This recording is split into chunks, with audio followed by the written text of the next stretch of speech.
Hidayat lahir di Bogor 16 Agustus tahun 1970. Selamat ulang tahun Pak ya. Terima kasih Pak. Di umur 50 tahun ya. S1 dari Pakuan Bogor ya. S2-nya dari Graduate School of Unesco. IHI, Belanda tahun 2007. Dan S3-nya dari Graduate School of Wageningen University, Belanda 2013. Beliau juga sempat mendapatkan Ibaraki Kasumagura Prize dari Governor of Ibaraki tahun 2018 juga. Pak Hidayat banyak melakukan riset tentang hidrologi, termasuk estimasi banjir ya. Dari mulai awal sampai tahun-tahun terakhir ya. Beliau juga sudah mempublikasi beberapa artikelnya ya. Yang terakhir adalah tentang hydrology of inland tropical lowline ya di Kapuas dan Mahakam ya. Pada jurnal Hydrology and Earth System Science ya, tahun 2017. Pak Hidayat dipersilakan menyampaikan materinya ya. Waktunya 50 menit ya, dari mulai sekarang. Iya, terima kasih Pak Hashim. Assalamualaikum warahmatullahi wabarakatuh. Yang saya hormati para sesepuh di masyarakat kriminologi Indonesia, dan juga para pengurus masyarakat kriminologi Indonesia. Yang saya hormati juga para anggota MLI yang setia mendukung kegiatan masyarakat kriminologi Indonesia. Terima kasih juga kepada para peserta yang telah hadir dan bergabung dalam sharing ini. Hari ini saya akan sharing sedikit kegiatan saya terakhir mengenai dinamika masa air pada ekosistem paparan banjir. Ini kebetulan diminta oleh panitia.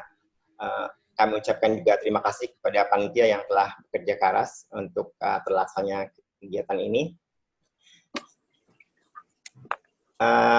Bahasan yang akan saya sampaikan pagi ini antara lain mengenai ekosistem lahan basah paparan banjir, kemudian daerah studi, kemudian dari situ kita bicara mengenai konsep denyut banjir atau flood pulse. Kemudian juga ada observasi lapangan, kemudian dari observasi lapangan kita memodelkan kuantitas air dalam hal ini. Kemudian juga aplikasi penginderaan jauh ya, yang salah satunya juga Pak Fajar tadi sudah memberi sedikit introduksi mengenai aplikasi penginderaan jauh. Nah, studi lahan basah ya tidak lepas dari parameter utama dari lahan basah ini, yaitu air, vegetasi, dan tanah. Nah, di sini hidrologi merupakan regulator danau paparan banjir, yang dimana ini seperti presentasi terdahulu dari Pak Fajar juga menunjukkan bahwa di daerah paparan banjir ini sangat dinamis ya, dan menjadi driver dari apapun proses yang ada di danau paparan banjir. Kemudian juga komunitas tumbuhan ya, vegetasi berubah melalui proses suksesi dan ada juga gangguan.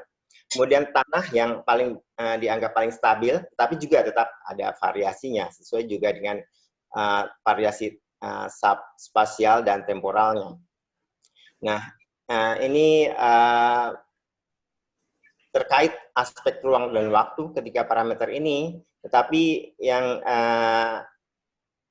kita kurang dari lahan basah atau ekosistem paparan banjir ini adalah monitoring jangka panjang yang jarang sekali dilakukan. Dan ini salah satu solusi atau jalan dari kurangnya data ini kita adalah pemodelan dan remote sensing seperti yang Pak Fajar tadi sampaikan. Nah, ini konsep denyut banjir di daerah paparan banjir pada siklus hidrologi tahunan ya.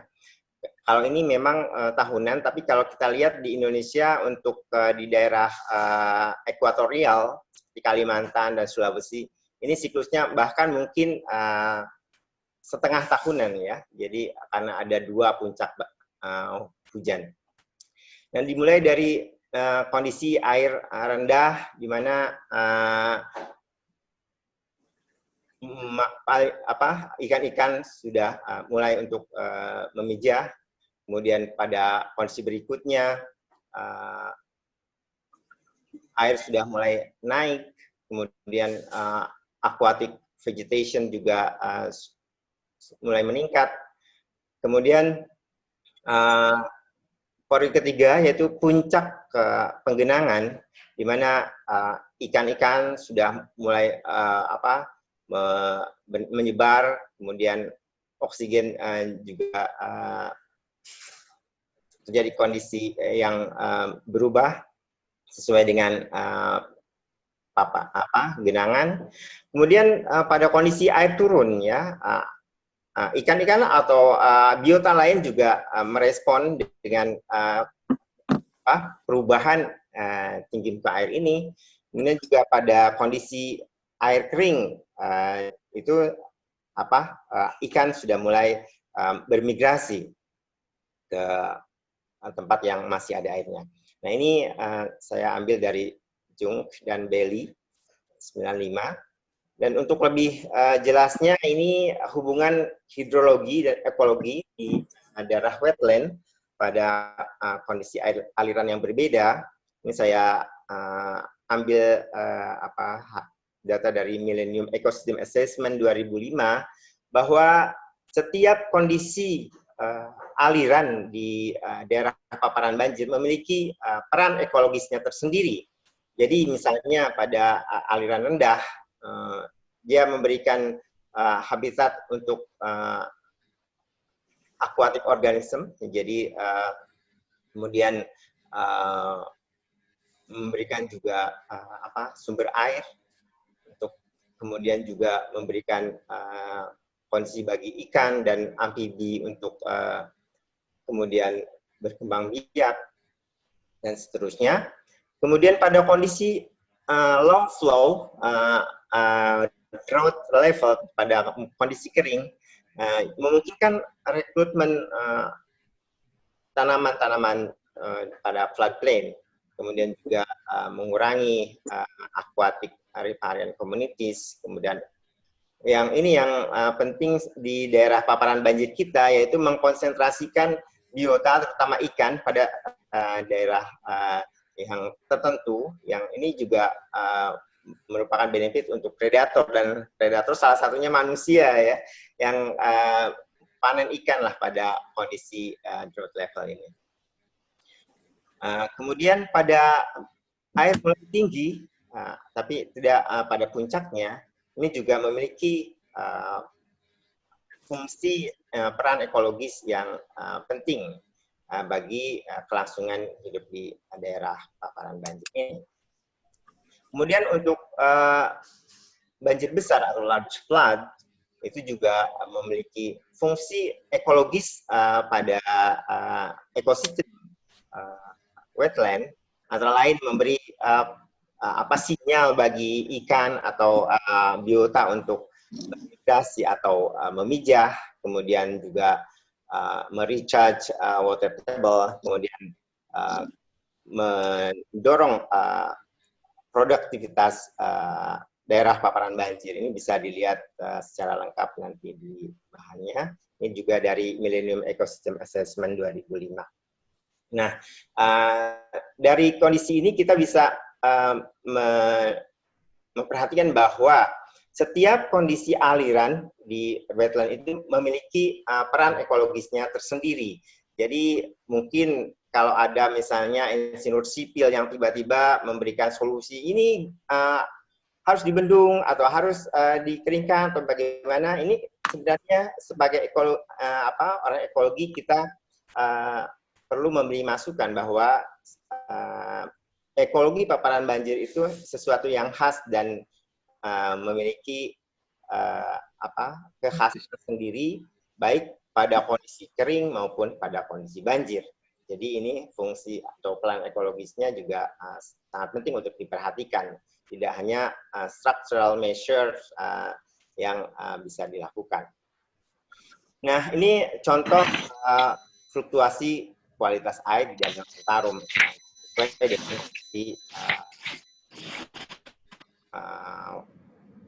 penggenangannya. Jadi kita bisa lihat bagaimana fluktuasi secara temporalnya. Ini juga dari Profesor Gadis, kondisi tinggi muka air akan mempengaruhi jumlah jenis ikan yang ada di Danau Sentarum. Ini hanya untuk ikan-ikan yang tertangkap dengan jinet dan bisa juga nanti dilengkapi dengan berbagai macam alat tangkap, itu akan bisa lebih komprehensif lagi ya dengan hasil dari melihat konsep denyut banjir ini berkaitan dengan migrasi ikan. Nah, ini adalah sebaran lahan basah di Indonesia dari Margono 2014, bahwa kita memiliki lahan basah yang sangat luas, terutama di Sumatera, Kalimantan, dan Papua. Dan ini merupakan daerah yang saya pelajari, antara lain di Kapuas dan ini Mahakam, bagian hulunya itu di bagian tengah itu adalah inland wetland, dan pada daerah hilirnya merupakan coastal wetland yang memiliki karakteristik yang khas. Kemudian juga sama kondisinya di Das Kapuas yang memiliki wetland yang sangat luas. Ini daerah studi di mana Sungai Kapuas merupakan sungai terpanjang dan Mahakam merupakan kedua terpanjang di Indonesia, dan keduanya juga merupakan lowland river, di mana Kapuas sampai di sini Putus Sibau perbedaan elevasinya hanya kurang lebih 50 meter, dan di Sungai Mahakam perbedaan elevasi di daerah Melak sini yang paling ujung saya pelajari waktu itu hanya kurang lebih 20 meter dari Delta Mahakam. Jadi merupakan daerah yang datar dan lowland. Nah, ini membentuk daerah wetland di kedua das tersebut. Nah, observasi lapangan di Das Mahakam ini beberapa lokasi. Pak Fajar juga sempat terlibat dalam pengumpulan data di sini, sampai antara lain di hutan melintang, hutan gambut, kemudian untuk ini dilakukan pengukuran curah hujan, kemudian water level, juga di daerah Muara Kaman di sini, daerah hilir, kemudian di Tenggarong, kemudian ke hilir ke Samarinda, kemudian di wetland coastal di Delta Mahakam kita mempunyai juga beberapa lokasi pengamatan. Kita juga melakukan pengukuran debit dan beberapa parameter lain di Melak di sini. Jadi di bagian hulu dari Das Mahakam bagian tengah yang berupa inland wetland ini. Juga pengukuran di beberapa lokasi di danau dan di tempat floodplain yang ada di Mahakam bagian tengah ini. Kemudian juga di Das Kapuas kita juga melakukan pengukuran di daerah Putus Sibau untuk peat forestnya, kemudian peat Leboyan untuk beberapa parameter hidrometeorologi dan soil moisture dan groundwater. Juga di Danau Sentarum, kemudian kita juga melakukan pengukuran debit di daerah hilir, yaitu di Sanggau. Nah, ini beberapa kegiatan observasi lapangan. Debit diukur dengan ADCP, kemudian pengukuran soil moisture, kemudian curah hujan, ini yang tipe tipping buckets, kemudian juga ada yang menggunakan AWS, Automatic Weather Station, dan juga ini pengukuran dengan menggunakan pressure sensor ya, pengukuran tinggi muka air. Nah, ini penting untuk ditekankan di sini bahwa pengukuran dengan pressure sensor pada permukaan air atau groundwater juga ini perlu dikoreksi dengan baro atau pengukuran tekanan udara, karena saya beberapa kali melihat ada presentasi yang mengatakan, oh ini di danau ini ada ternyata ada tide gitu ya, padahal dia bukan daerah tide.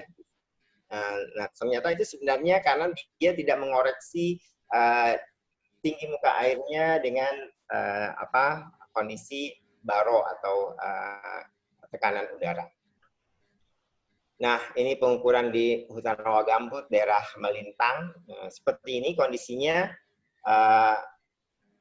Vegetasinya juga memiliki ciri yang khas, di mana tanahnya juga sangat rapuh karena berupa bahan organik, dan kemudian juga ada genangan. Nah, di sini juga vegetasi seperti itu. Nah, ini contoh instalasi pengukuran pressure sensor. Di sini pressure-nya, pressure sensor untuk air, kemudian untuk pressure udaranya ada di main unitnya, kemudian juga ada penyimpanan di sini. Ini sistemnya sistem kabel yang agak lama, tapi sistem baru bisa tanpa kabel, jadi hanya unitnya saja nanti dimasukkan dengan benang atau tali ke bawah, kemudian untuk pressure untuk udaranya juga terpisah. Nah, ini sebenarnya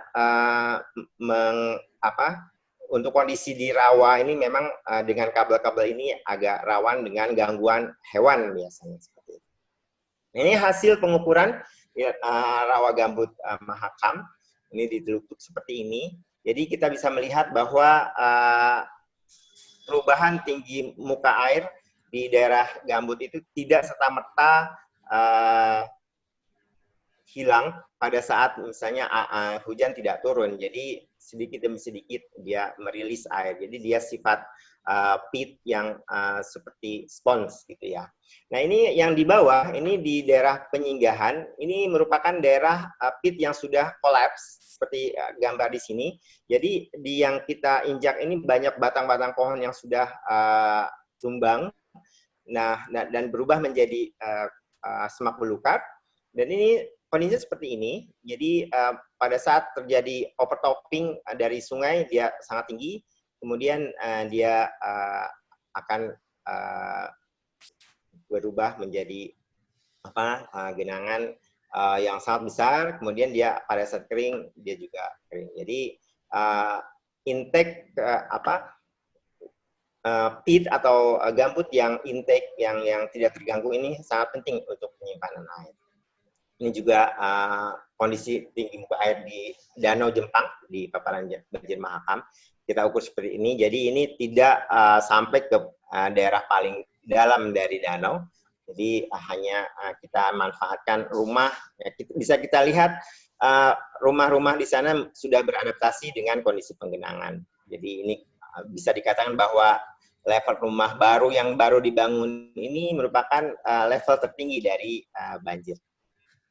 Nah, ini untuk daerah hilir bisa dilihat makin ke hilir makin dipengaruhi oleh tides atau pasang surut. Ini daerah Muara Kaman, ini di daerah Tenggarong, yang kemudian di atasnya lagi di daerah Delta Mahakam, kemudian di ujung Delta Mahakam di kondisi seperti ini. Jadi makin ke hilir makin besar pengaruh tides atau pasang surut, dan ini juga pengaruh dari debit sungai makin kecil. Nah, ini untuk groundwater di daerah pit area di daerah seperti ini, jadi mengikuti curah hujan. Juga demikian juga dengan kondisi soil moisture ya, yang sangat cepat berespon terhadap kondisi curah hujan. Nah, dilakukan juga perekaman gambar dengan kamera. Ini bermanfaat untuk melihat penggenangan fluktuasinya seperti apa, dan kita bisa setting ini untuk misalnya pengukuran tiap hari atau bisa juga tiap jam. Bisa juga dilakukan pengukuran hanya pada saat cahaya ada di kondisi lapangan ini. Bisa kalau malam misalnya tidak mengukur.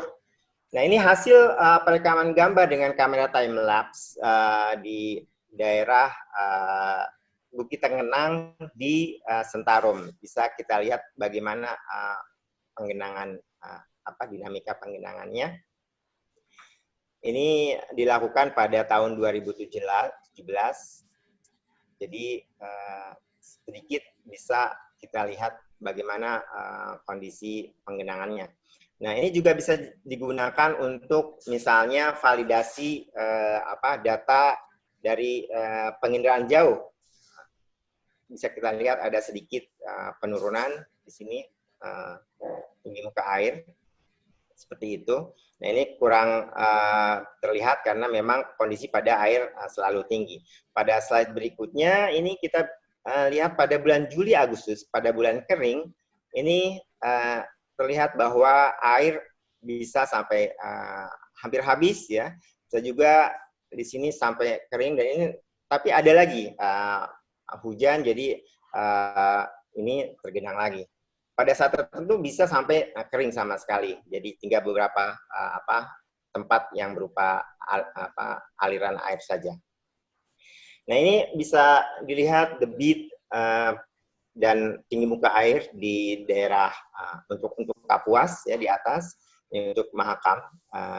Karena di daerah Kapuas ini kita mengukurnya di daerah hilir dari daerah danau, jadi hubungan tinggi muka air dengan debit ini sangat signifikan.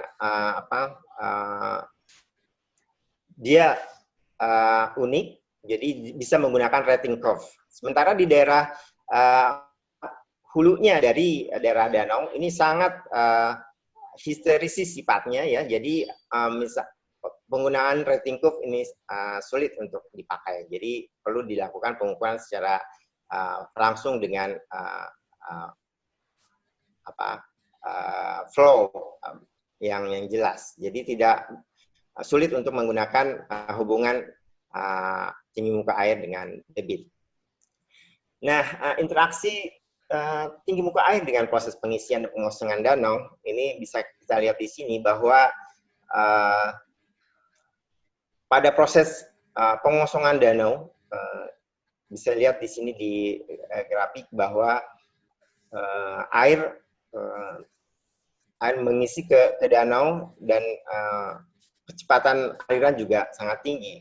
Kemudian pada kondisi pengisian danau, ini debit dan tinggi muka air juga beradaptasi, sehingga proses pengisian dan pengosongan dari danau ini berkontribusi untuk sebagai retarding basin ya, mengisi danau, mengurangi fluktuasi di daerah hilirnya. Jadi ini sebagai simpanan air dan juga memotong puncak dari banjir.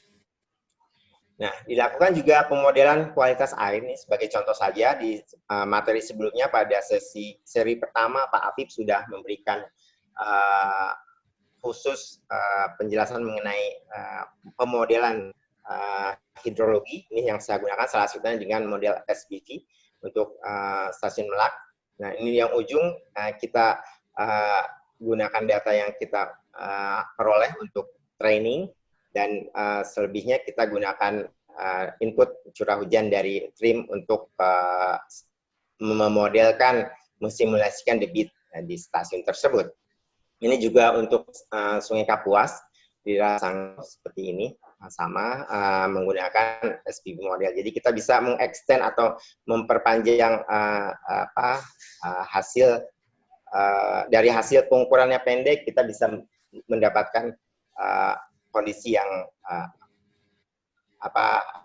simulasi debit untuk periode yang ada data curah hujan. Nah, ini bisa kita lihat di tinggi muka air di Sentarum. Kita bisa perhatikan bahwa meskipun jaraknya cukup jauh ke Sanggau, ini masih berkorelasi tinggi dengan tinggi muka air di Sentarum. Jadi saya mencoba memodelkan ini untuk merekonstruksi tinggi muka air di Danau Sentarum. Dan ternyata bisa diperoleh hubungan bahwa tinggi muka air di Danau Sentarum itu bisa dimodelkan dengan menggunakan debit simulasi di Sanggau, kemudian curah hujan moving average 10 harian di daerah Sentarum. Ini memang tidak terlalu bagus persis ya, ada delay beberapa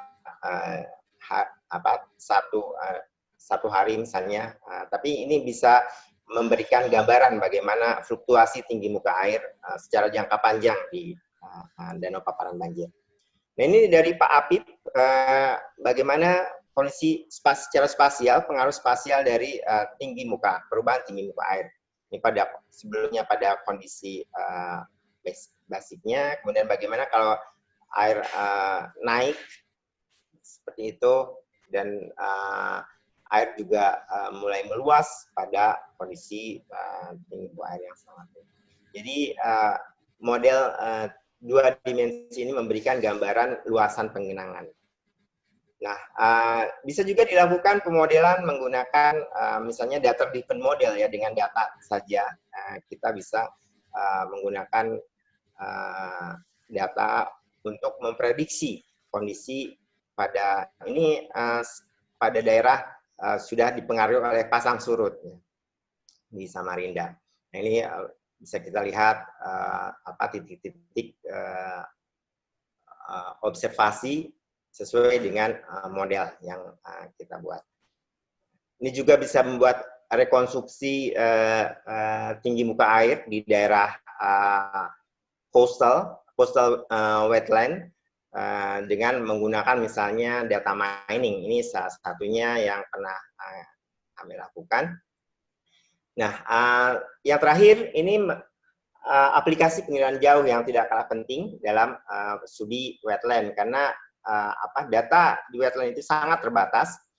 Kita bisa menggunakan data-data dari aplikasi penilaian jauh, antara lain dari SRTM untuk topografinya, kemudian untuk hujan dari data trim, kemudian untuk penggenangan kita bisa menggunakan pulsar, kemudian GRACE, satelit bisa untuk terrestrial water storage, dan tadi Pak Fajar juga menambahkan mengenai aplikasi Landsat untuk dinamika penggenangan.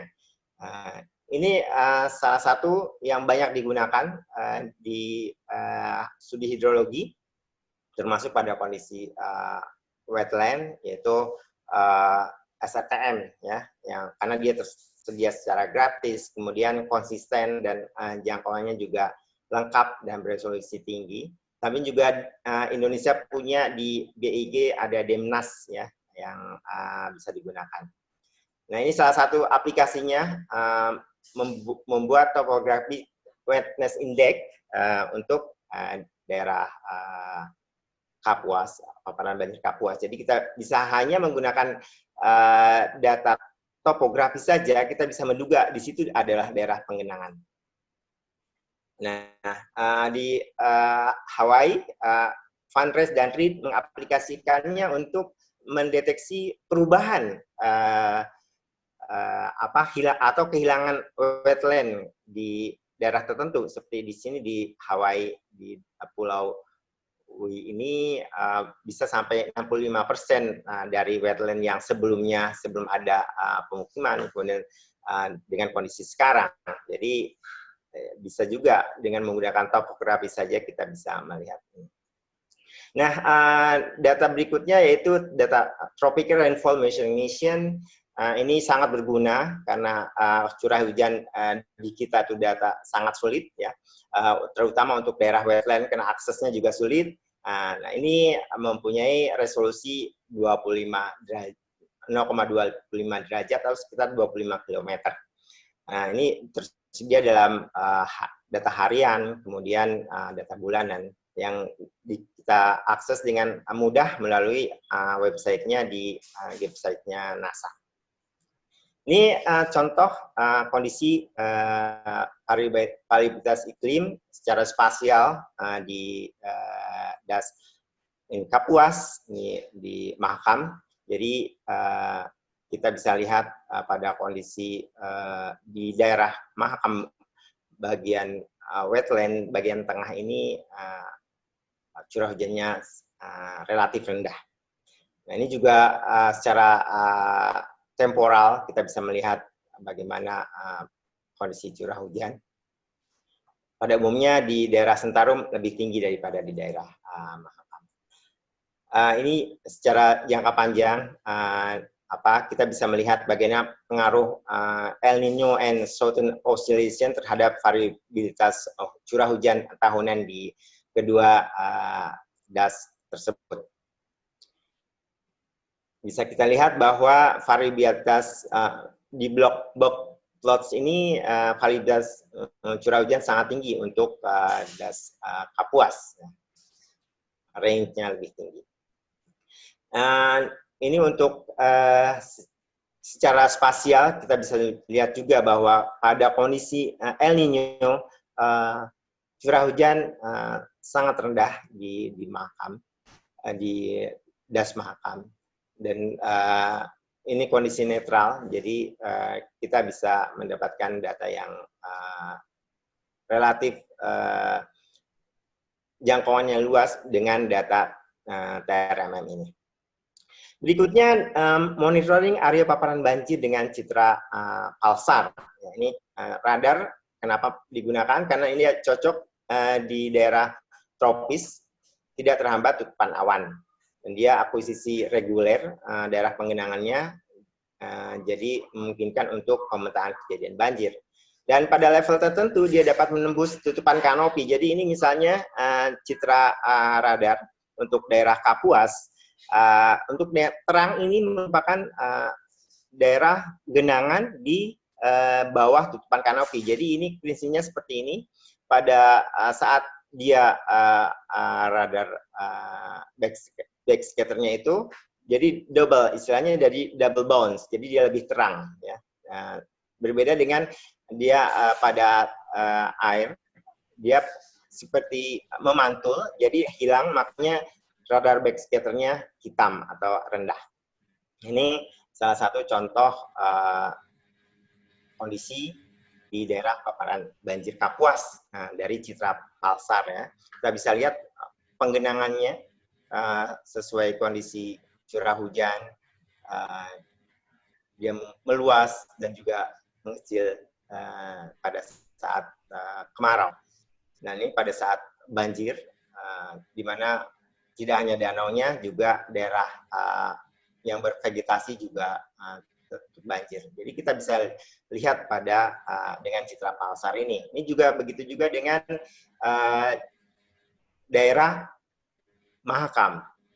Ini merupakan danau-danau di Mahakam, yang di bawah Danau Jempang, di atas ada Danau Melintang, ada Danau Semayang, Danau Siran. Jadi kita bisa melihat bagaimana penggenangan paparan banjir ini sangat dinamis ya, sesuai dengan kondisi curah hujan. Jadi pada saat tertentu Danau Semayang dan Melintang ini menjadi satu danau besar juga dengan menyatu dengan peat forest di sekitarnya. Jadi seperti itu. Jadi sebenarnya seperti Pak Fajar tadi sampaikan bahwa sulit untuk mendelineasi yang mana sih sebenarnya daerah danau. Jadi mungkin salah satunya bisa digunakan rata-rata ya, dari penggenangan yang ada. Seperti itu. Ini secara spasial saya modelkan petakan bagaimana daerah di paparan banjir Mahakam ini. Yang biru ini paling sering tergenang, jadi relatif daerah yang selalu tergenang. Kemudian yang lebih kuning dia hijau dia beberapa kali saja. Jadi ini merupakan yang nomor 1, kelas 1 ini menjadi puncak dari banjir dari daerah Danau Mahakam. Ini validasi dilakukan dengan menggunakan data batrometri yang pernah dilakukan. Jadi data ini menunjukkan bahwa pemetaan ini relatif sesuai dengan kondisi di lapangan. Nah, ini teknik lain dengan menggunakan spatiotemporal analysis dengan principal component analysis, hampir sama dengan yang sebelumnya. Ini ditambah lagi dengan kondisi lahan yang tertutup vegetasi. Jadi tidak hanya tadi di daerah perairan terbuka, tapi juga pada hutan atau daerah tertutup vegetasi. Jadi kita bisa petakan menggunakan pulsar. Nah, ini validasinya menggunakan pengukuran water level atau ground water level di daerah tersebut. Kemudian juga kami juga bisa melakukan estimasi volume dari danau. Nah, ini kalau untuk daerah berhutan agak relatif sulit. Jadi karena kami melakukan pengukuran yang sesuai dengan jadwal juga dari pulsar pertama, ini kita bisa membuat hubungan antara kondisi kedalaman dengan backscatter dari radial pulsar, sehingga kita bisa peroleh estimasi volume yang bersifat ini proxy ya, berdasarkan citra pulsar. Jadi kita bisa perkirakan bahwa volume maksimum di danau-danaunya saja di Kapuas itu sekitar 3 miliar meter kubik. Kemudian pada daerah Mahakam lebih luas, karena memang daerah juga lebih luas, sekitar 6,5 miliar meter kubik. Jadi ini sekedar perkiraan saja. Kalau untuk studi ekologis, saya kira ini masih bisa digunakan, tapi untuk secara teknis barangkali untuk struktur ini belum bisa dilakukan, karena kita hanya estimasi kondisi yang kasar saja.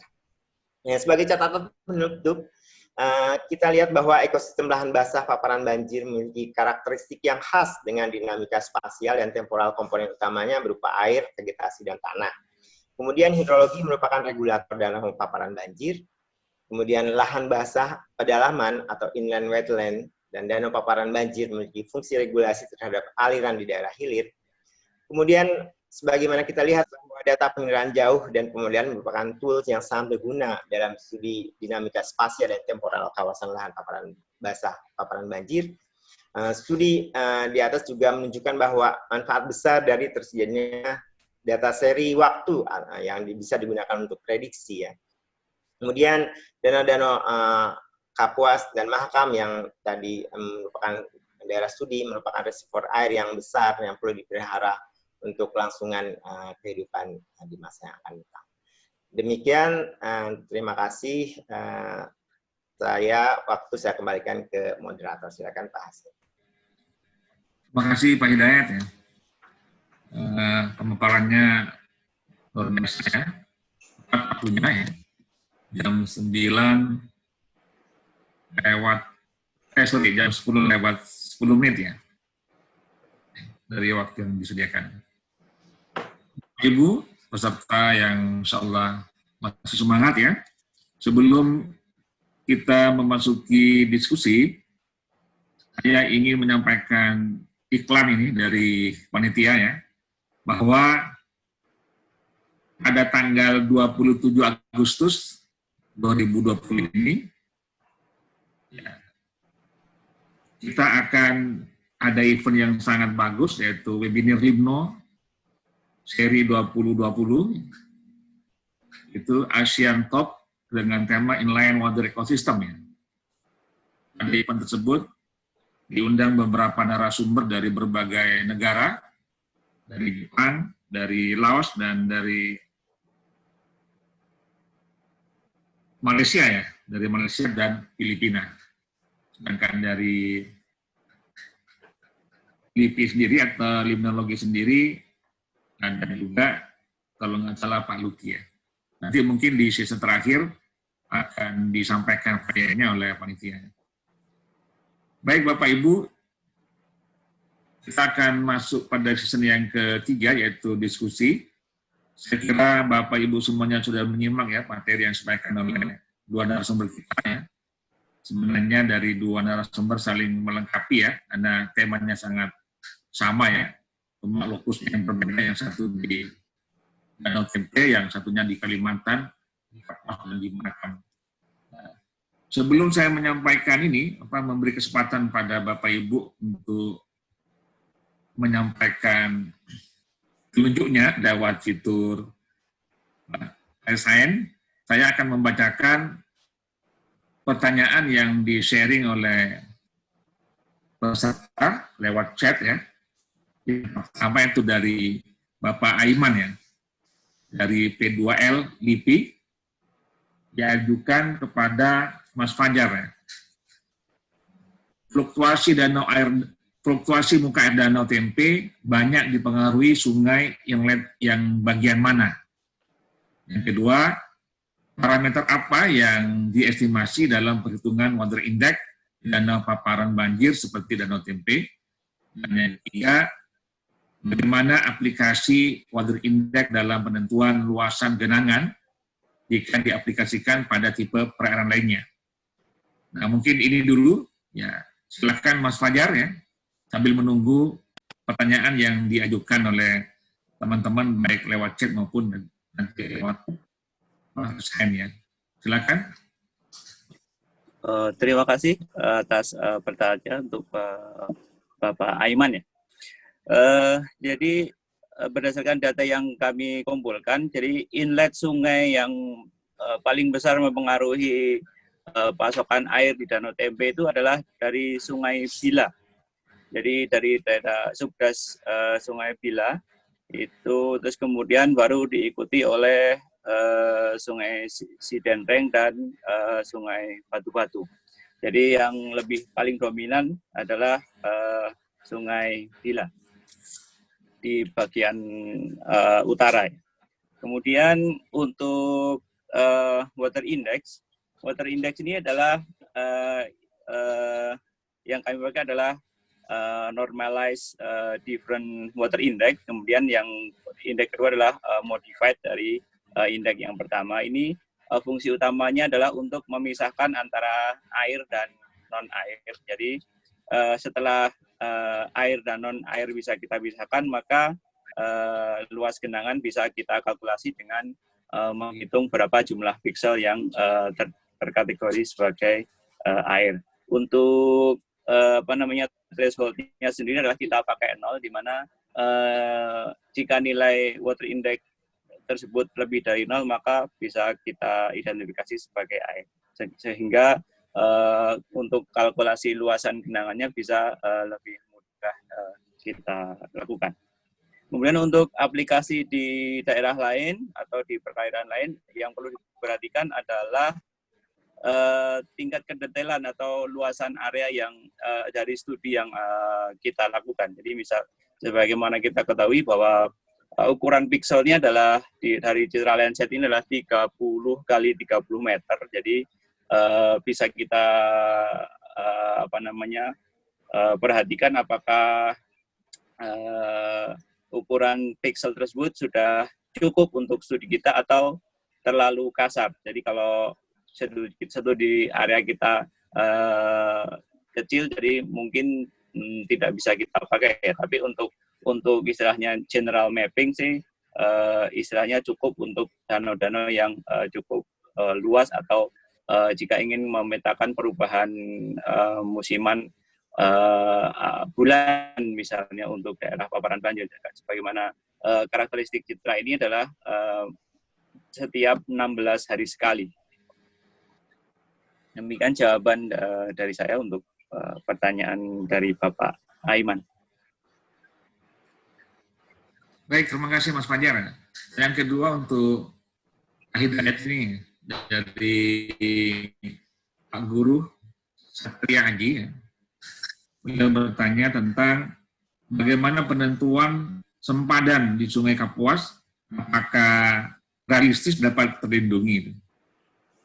Ya, terima kasih Pak Guru atas pertanyaannya. Ini memang untuk daerah paparan banjir ya, sebenarnya ini merupakan kondisi khusus yang sebelumnya barangkali agak kurang terperhatikan dalam pembuatan undang-undang. Jadi saya kira untuk danau-danau paparan banjir, penerapan undang-undang ini perlu dilakukan adaptasi, karena memang dia puncak tertinggi dari penggenangan ini bisa juga sampai ke yang seperti sekarang ini di pemukiman ya, untuk daerah di Kapuas, begitu juga di Mahakam. Jadi kalau dipakai batasan banjir tertinggi, kota bangun itu, yang namanya kota bangun di Mahakam itu juga daerah luapan banjir. Jadi memang perlu ada kajian khusus untuk daerah paparan banjir ini. Jadi meskipun juga memang undang-undang sudah mengatur misalnya tinggi muka air tertinggi sekian, tapi juga perlu diperhatikan juga karena memang sudah ada masyarakat yang tinggal di situ dan beradaptasi dengan kondisi di daerah paparan banjir tersebut, yaitu seperti tadi misalnya mereka membangun dengan tinggi bangunan yang sudah menyesuaikan dengan level tertinggi dari fluktuasi di daerah floodplain area tersebut. Nah, ini mungkin perlu dikaji secara lebih lanjut untuk penerapan undang-undang tersebut. Demikian barangkali dari saya. Jadi intinya harus ini Pak ya, harus lebih hati-hati ya. Iya. Dengan informasi yang diberikan. Berikutnya ada pertanyaan lagi untuk Pak Fajar ini, Mas Fajar ya, dari Ibu Sulastri ya. Untuk Pak Fajar, kajian fluktuasi tinggi muka air sangat penting dalam menentukan kebijakan pengelolaan. Semakin luas genangannya, semakin besar produktivitas perairan. Bagaimana kebijakan pengadukan yang dasar danau perlu dilakukan bila dikaitkan dengan luasan danau dan produktivitas perairan paparan banjir. Jadi saya ulangi lagi, bagaimana kebijakan pengadukan dasar danau perlu dilakukan bila dikaitkan dengan luasan danau dan produktivitas perairan paparan banjir. Monggo, silakan Mas Fajar. Kebijakan pengerukan atau pengadukan ya Pak? Pengerukan mungkin.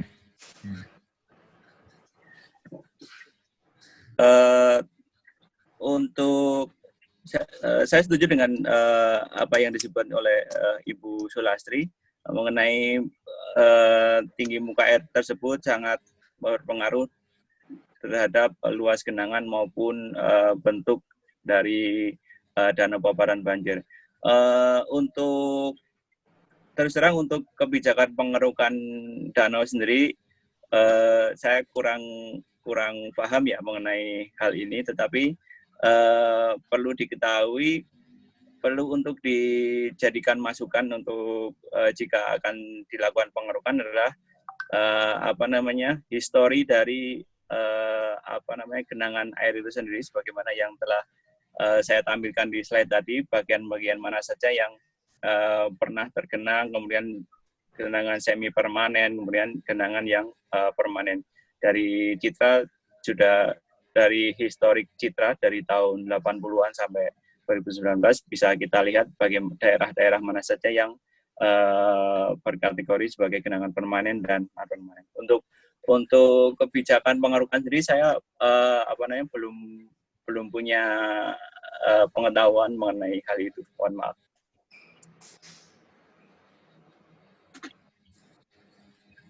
Oke, saya kira ini banyak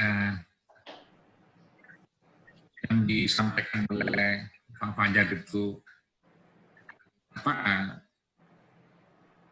terkait dengan bidang yang sedang ditekuni oleh Mas Fajar ya, tentang dinamika fisik dari tinggi muka air ya.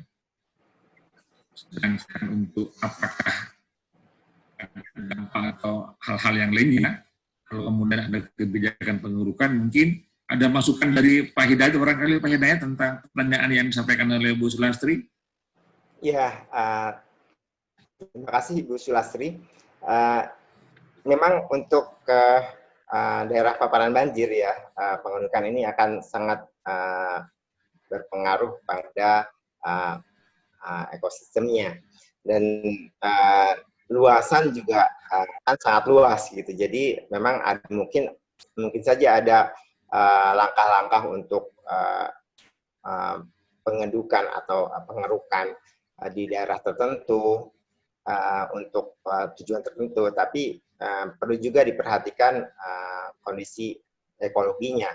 Dan saya pernah juga mendengar ada misalnya yang dekat saja di limnologi ya, di situ Cibuntu, dan itu memang pasti akan mengganggu secara sesaat pada saat pengerukan tersebut.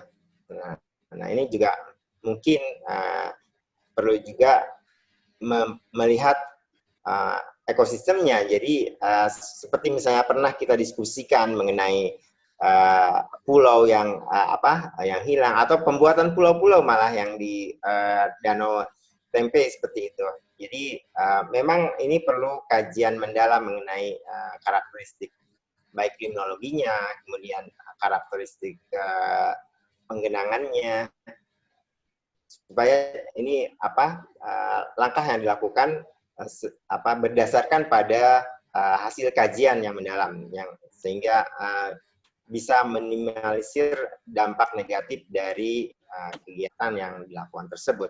Nah, kalau untuk kebijakan ini barangkali kita perlu banyak melakukan studi yang bersifat interdisipliner ya, karena memang di kajian limnologi ini masih juga dari segi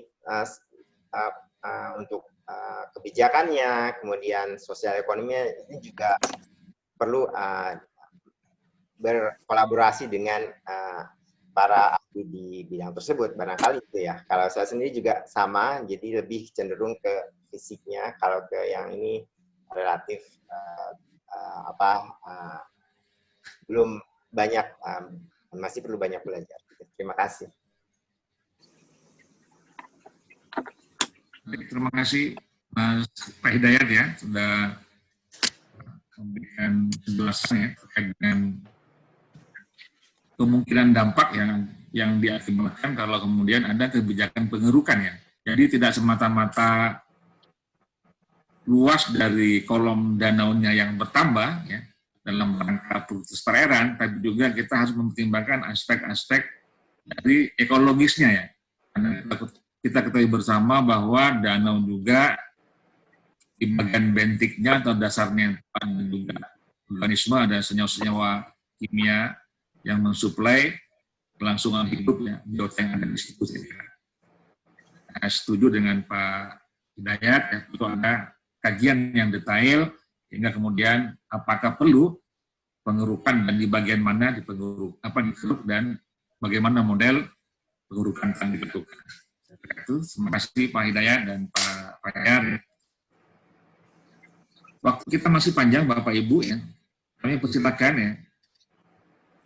Bapak Ibu yang masih ada hal yang perlu ditanyakan. Nah, ini ada pertanyaan juga dari Ibu Sulastri juga ya kepada Pak Hidayat ya.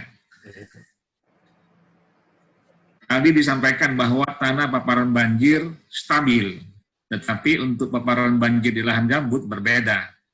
Informasi yang kami peroleh, beberapa wilayah di Sentarum terjadi subsiden ya, dan tentunya mempengaruhi pola fluktuasi tinggi muka air dan dapat mempengaruhi pola migrasi biota. Mohon masukannya Pak Hidayat terhadap permasalahan ini. Ya. Pak Hidayat mungkin bisa Iya, terima kasih Bu Sulastri atas pertanyaannya. Iya betul Bu, meskipun secara relatif ya dibandingkan dengan fluktuasi air dan vegetasi, tanah itu relatif stabil, tapi untuk daerah gambut ini kondisi khusus ya, karena memang gambut ini bahan organik yang sangat fragile gitu ya untuk terhadap gangguan. Jadi secara alami pun, kalaupun misalnya tidak terganggu, itu sebenarnya tanah gambut itu kan pasti akan teroksidasi ya, dia akan lama kelamaan dia akan menurun atau terjadi pemadatan juga seperti itu. Jadi contohnya kami pernah melihat ada pengukuran di daerah Everglades di daerah Florida Amerika itu ya, mereka membuat papan pengukuran dan biarpun kondisi gambut tidak terganggu secara fisik oleh kegiatan manusia misalnya, itu tetap saja dia terjadi penurunan ya. Jadi secara alami memang seperti itu. Jadi untuk muka air ini memang salah satunya ya yang mempertahankan kondisi lahan gambut ini lebih bertahan pada kondisi yang sama ini, karena memang kalau ada gangguan ini mudah sekali seperti terjadi pada kondisi pembuatan kanal-kanal di daerah lahan sejuta hektar itu ya. Tadinya air ingin dimasukkan ke lahan tersebut, padahal yang terjadi malah seperti yang disampaikan Pak Nyoman pada minggu lalu, bahwa air itu malah lari dari lahan tersebut ya, bukannya mengairi malah jadi terjadi drain ya. Nah ini memang seperti pengalaman kami juga di lapangan di daerah Mahakam. Jadi peneliti juga bisa mengganggu lingkungan. Salah satunya yaitu karena kita melewati jalan yang kita lewati daerah yang sama tiap kali melakukan pengukuran. Barangkali Pak Fajar juga sempat ke daerah Teluk-Tuk ya.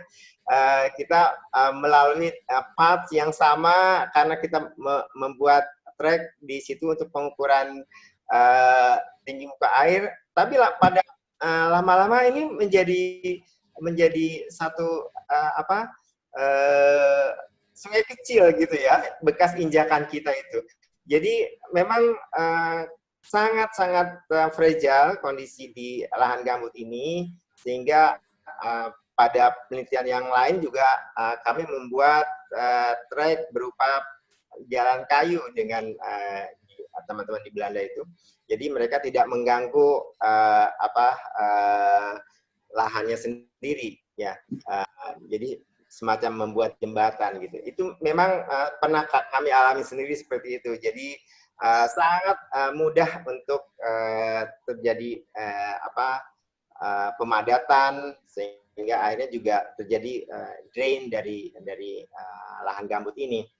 Jadi tentu ini mempengaruhi migrasi biota ya, yang biasanya misalnya di daerah tersebut selalu ada air, misalnya karena ada pemadatan dia bisa jadi airnya hilang. Dan saya lihat juga memang di daerah gambut ini sangat khas ya, ikan-ikannya, misalnya ikan-ikan beta itu. Kebetulan waktu itu saya bukan penelitian untuk meneliti ikan ya, jadi tidak ada gear untuk misalnya untuk pengamatan.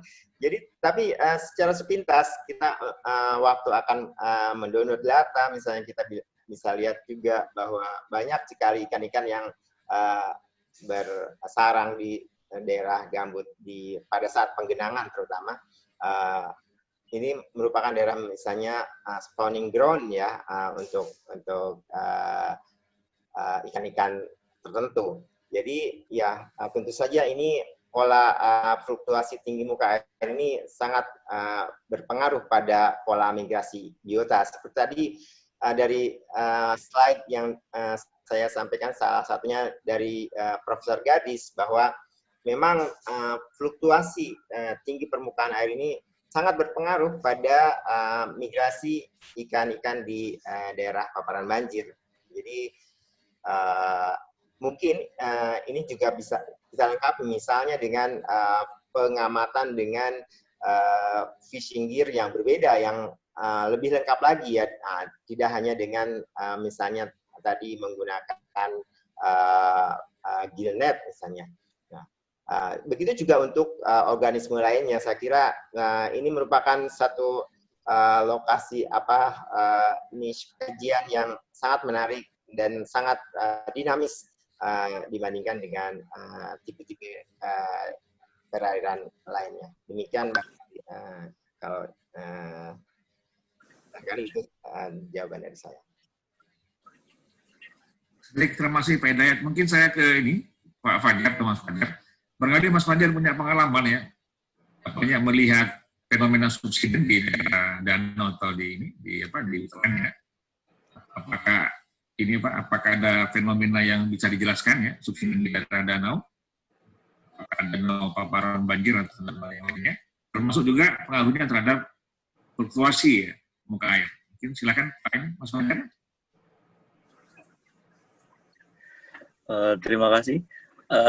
Mungkin saya menambahkan ide saja ya. Jadi dengan data radar, jadi bisa kita ketahui. Mungkin Pak Dayat juga punya banyak informasi tentang ini. Kita ketahui seberapa besar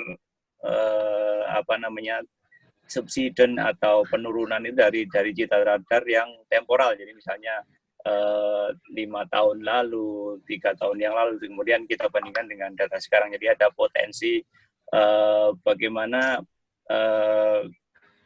naik turunnya gambut itu dengan menggunakan citra radar. Sebagaimana Pak Dayat juga tadi menggunakan citra radar, tapi untuk pengenalan badan air. Ya, aplikasi lainnya adalah citra radar tersebut bisa kita gunakan untuk mengestimasi level dari lahan gambut yang ada, apakah benar terjadi subsiden atau tidak, bisa kita track dari citra tersebut.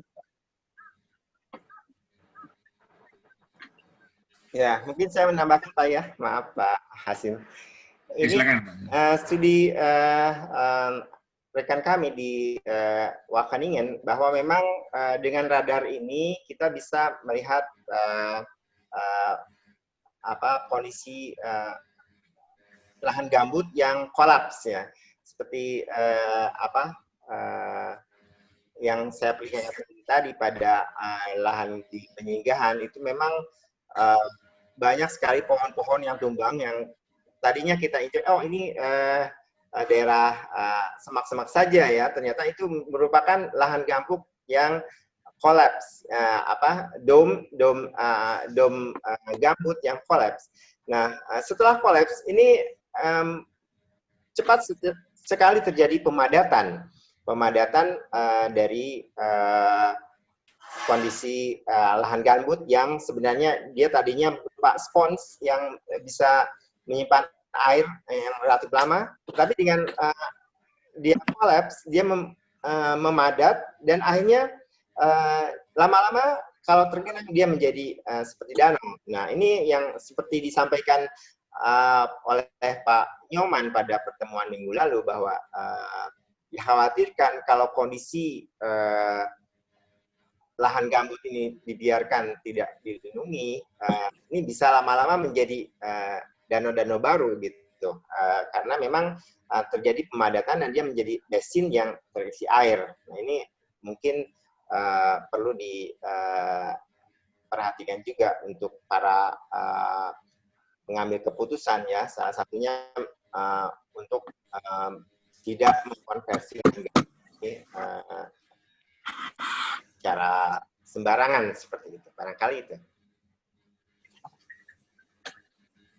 Baik, saya kira ini apa yang menarik tadi. Kayaknya memang perlu kajian tersendiri tentang fenomena subsiden itu dengan menggunakan pengenalan jauh ya, seperti yang disampaikan oleh Pak Fajar, Pak Hidayat, sehingga kita mengetahui daerah-daerah yang potensi di mana dan kemudian pergerakan subsidinya itu seberapa besar, dan kemudian juga bisa dilihat faktor-faktor yang bekerja sehingga terjadinya subsidi tadi ya, dan dampaknya terhadap mekanisme ekologi yang ada di peran tersebut. Pak Hidayat, ini ada pertanyaan Pak Hidayat dari Ardino. Danau-danau wilayah paparan banjir di sungai-sungai besar Kalimantan Tengah seperti Kahayan, Kapuas, Katingan banyak yang mengalami sedimentasi parah, bahkan hilang dalam kurun waktu 20 tahun terakhir karena aktivitas erosi sedimentasi oleh kegiatan tambang legal maupun ilegal, kebun, perambahan hutan, dan clearing, dan lain-lain. Pertanyaannya adalah, bagaimana di Sungai Kapuas, Kalebar, apa yang terjadi juga? Apakah hal tersebut terjadi juga?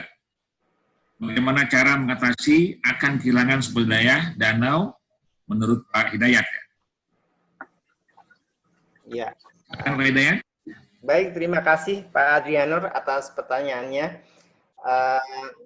Memang secara sepintas lalu saja ya, barangkali kalau ada aktivitas manusia pasti alam akan merespon, akan terutama daerah-daerah danau ini merupakan daerah yang rawan terganggu oleh aktivitas manusia. Kebetulan untuk daerah Kapuas di Kalimantan Barat, bagian hulunya merupakan taman nasional ya, hutan di kawasan Betung Kerihun National Park ini merupakan satu anugerah juga, salah satunya untuk kelangsungan dari kondisi das Kapuas ini. Jadi karena dia merupakan taman nasional, dilindungi, jadi relatif aktivitas manusia itu relatif sedikit ya untuk di bagian hulunya, karena memang danau-danau paparan banjir ini kan merupakan receiving area dari hulunya ya, jadi dia menerima sedimen ataupun polutan dari daerah hulu, sehingga memang apapun yang terjadi di dasnya di bagian hulu akan sangat berpengaruh terhadap kondisi di danau paparan banjir tersebut. Nah, yang terjadi di das Kapuas, di daerah paparan banjir Kapuas, ini di hulunya relatif tidak terganggu karena memang ini merupakan taman nasional. Tetapi memang untuk daerah sekitar Taman Nasional Danau Sentarum sendiri yang di bawah, yang di daerah paparan banjir Sentarum, ini sudah banyak ya terjadi konversi lahan, misalnya untuk monokultur sawit misalnya.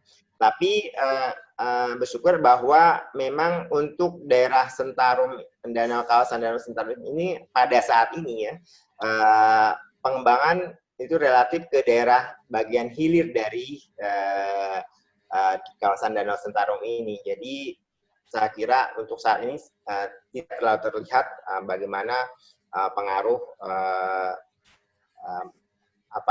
aktivitas konversi lahan ini terhadap Danau Sentarum. Tapi ya perlu kita jaga juga karena memang ini merupakan taman nasional dan di daerah di luar taman nasional itu barangkali perlu juga kebijakan dari pemerintah setempat untuk bisa menjaganya. Tapi memang ya namanya ekonomi ya pasti orang untuk mencari benefit dan pemerintah daerah juga perlu ada pemasukan. Jadi memang ini perlu melakukan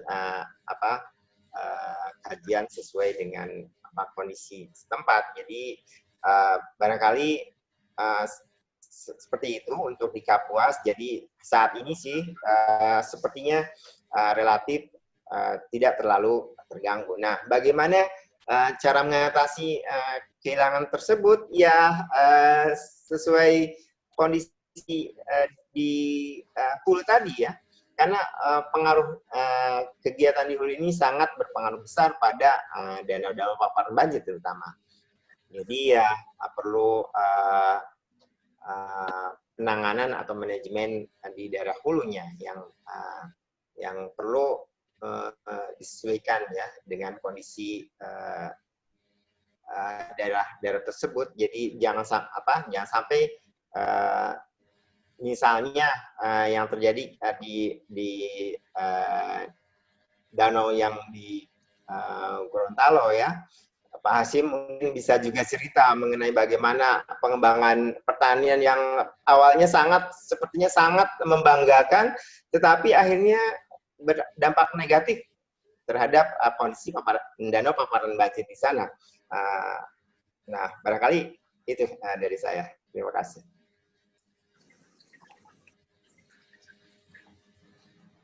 Terima kasih Pak Hidayat ya, memang benar sampaikan oleh Pak Hidayat dan pertanyaan dari peserta tadi bahwa sumber daya danau kita itu tersebar di berbagai daerah, namun tidak sedikit yang terancam ya gunanya. Karena itu kalau nggak dikelola dengan benar ya, bukan tidak mungkin ya, danau-danau tadi akan hilang ya. Dan kita yakin bersama forum ini ya, diskusi ini dan asosiasi yang kita masuk dalamnya, Masyarakat Limnologi Indonesia, bagian dari cara kita ya, mengedukasi masyarakat atau pengalaman ya, dalam rangka pelestarian ya, danau-danau yang tersebar yang sudah mulai terancam atau punah ya. Bapak Ibu ya, mungkin ada pertanyaan lagi, masih ada sekitar 10 menit, atau sebelum ada Bapak Ibu yang bertanya, ada pengalaman dari Mas Fajar, kira-kira apa strategi yang efektif mungkin, pengalaman di Jepang atau pengalaman di daerah mana, dengan lainnya, dalam rangka pelestarian danau-danau yang banyak yang terancam di Indonesia ini. Silakan mungkin Mas Fajar. Terima kasih Pak.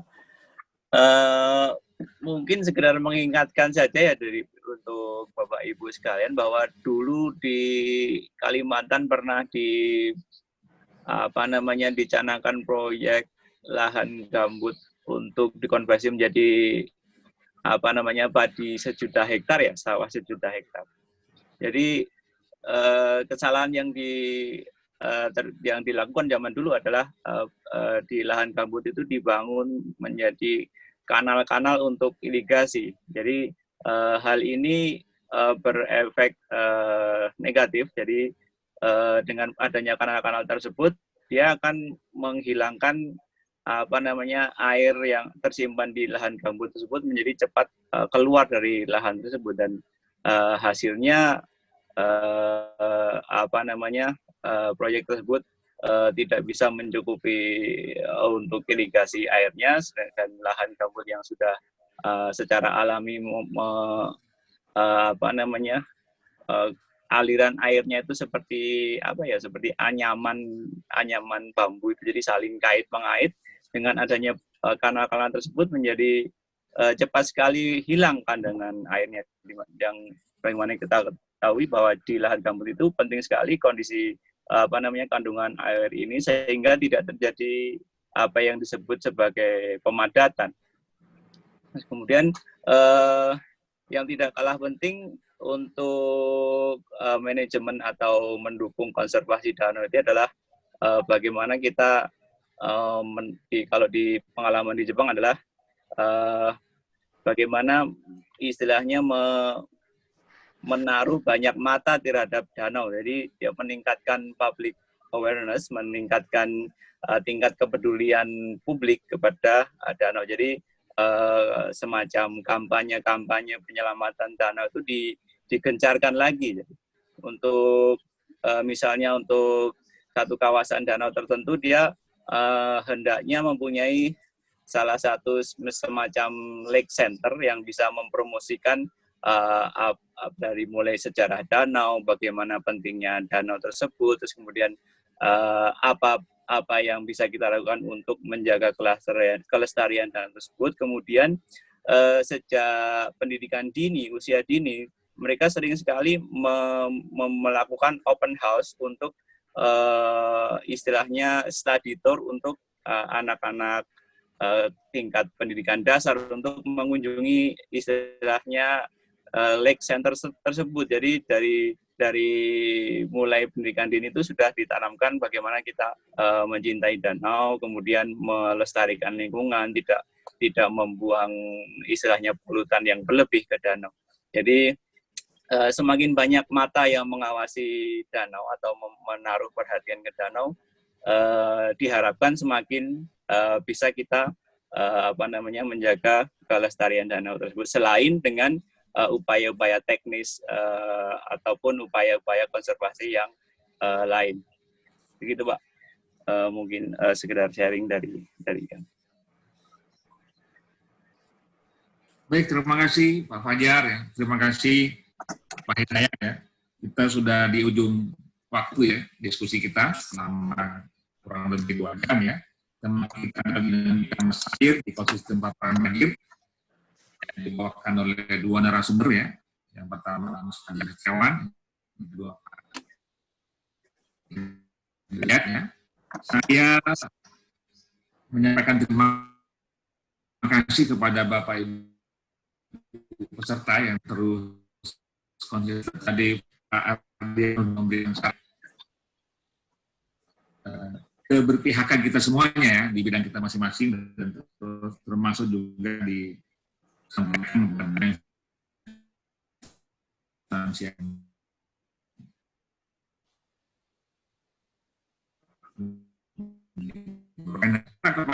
Pak ya, menyampaikan komentar. Ya, terima kasih Pak Hasyim. Ya, dalam diskusi kita tadi bahwa ya kita perlu menjaga ekosistem lahan basah ini sebagai salah satu cadangan ya, cadangan baik air maupun biodiversitasnya yang sangat tinggi. Jadi sebagai insan limnologi kita perlu memiliki bekal ya untuk dalam proses-proses engineering di danau di Indonesia terutama, yang karena setiap danau memiliki kekhasan tersendiri. Tipe danau paparan banjir ini tidak bisa disamaratakan dengan misalnya danau tektonik atau vulkanik. Jadi kekhasan ini yang perlu diluaskan atau dimasyarakatkan bahwa kondisi banjir memiliki kekhasan tersendiri. Bagaimana fluktuasi muka air ini masing-masing memiliki peran secara ekologis. Jadi di samping kondisi banjir misalnya pada saat air tinggi, juga kondisi kering juga ada peran ekologisnya. Sampai di yang pernah saya kunjungi di daerah paparan banjir di Florida, di Everglades itu, kebakaran hutan pun sebenarnya itu merupakan salah satu proses alam ya yang bisa untuk menjaga kondisi yang alaminya, meskipun memang kalau tidak terkendali ya itu sangat berbahaya. Jadi dalam satu diskusi bahwa memang ada kondisi tertentu dari alam ini yang perlu dijaga kealamiahannya seperti itu. Barangkali itu dari saya. Baik, terima kasih Pak Hidayat ya. Saya ingin mengingatkan kepada kita semua bahwa kita akan ketemu kembali. Mudah-mudahan kita sehat-sehat terus. Tanggal 25 Agustus, ya, seri yang terakhir di bulan Agustus ini ya. Insya Allah pembicaranya ada 2 ya. Kemudian kita juga berharap Bapak Ibu bisa terlibat ya, berpartisipasi pada forum tanggal 27 Agustus ya, tentang ASEAN Talk ya, yang akan diselenggarakan pada tanggal 27 Agustus, yang dapat dilihat juga di situ ada beberapa narasumber dari luar negeri. Bapak Ibu, terima kasih banyak. Saya sebagai moderator, mohon maaf jika ada yang kurang berkenan.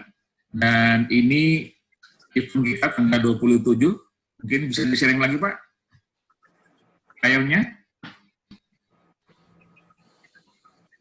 Ya, ini sharing in the conversation ya, Tropical Island Model Ecosystem in the ASEAN Region ya, yang akan dilaksanakan pada tanggal 27 Agustus 2020,